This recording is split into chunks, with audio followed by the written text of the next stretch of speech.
তুমি আমায় ডাকলা না গো, তুমি রইলা দূরে।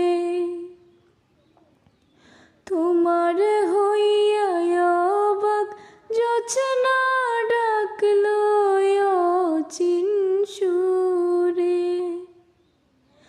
হাত ইশারায় ডাকে কিন্তু মুখে বলে না।